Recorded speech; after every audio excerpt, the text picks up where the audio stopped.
Hey singers, welcome back to Vocal Diagnostics. Thanks for tuning in.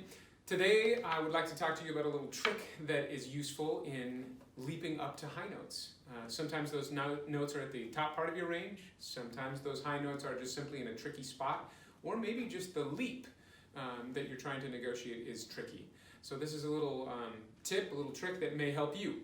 I have with me here Don Giovanni by Mozart, of course, in our fantastic Bärenreiter score. It's the only way to go for those Mozart operas, get Bärenreiter.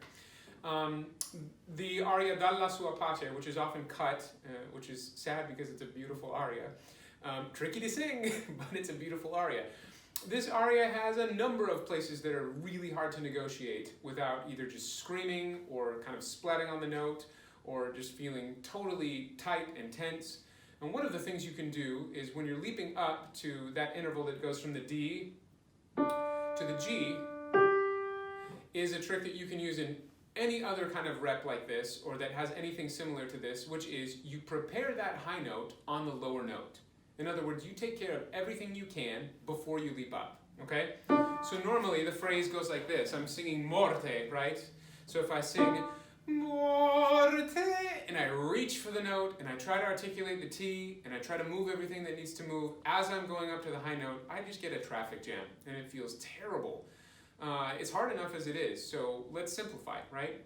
So one of the things you can do is, number one, you look at that R there, that morte. Okay, well, we know this is an R we can roll, thankfully. Even if you could only trip this R, it would still help. So don't ignore the R. If you go more, and you close down on it, that's a problem. If you have a high note where there's an R involved before your leap, watch out for the R. That's lesson number one. Number two, I'm going to try to form that top note and get rid of all the consonants that I can before I leap up. So in other words, I'm going to sing morte.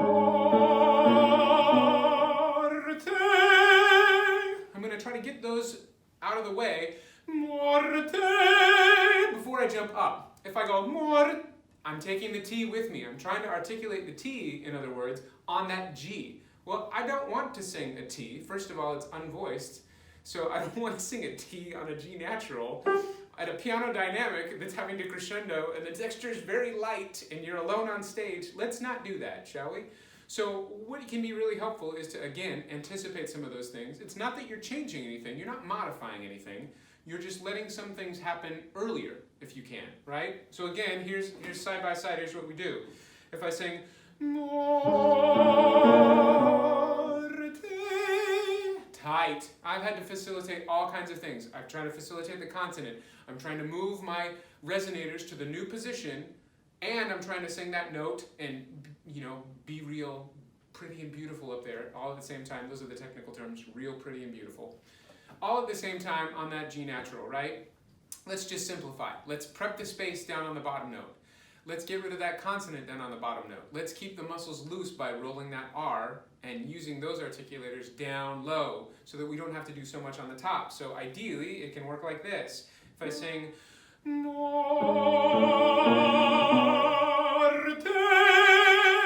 and in that way, I get up to that top note and I can release. So I don't have to go and have the pinch with me, right? Okay, you sing that particular interval a few times, right? Not only in the opening there, you leap up there for the la. The same thing happens there. Pace. If I go la, I'm singing the L up on top. That's always going to sabotage the vowel and make you tense. So if I can form those sensations and those positions earlier on, then I can articulate that top note with a little bit less fatigue, a little bit less tension and stress. Is it still going to be hard? Yeah, it's tough.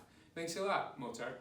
But at the same time, you can make life a little bit easier. So look through your repertoire. Check out your pieces. If you have anything that leaps, it's usually at least a fifth, possibly a fourth, something like this. For me, this one is tricky because of the place that I'm going to, the G that I'm leaping to, right? It's only an interval of a fourth, but it goes to that G, and I can't just scream the G, right? Ideally, it's going to have some sort of musicality about it, imagine.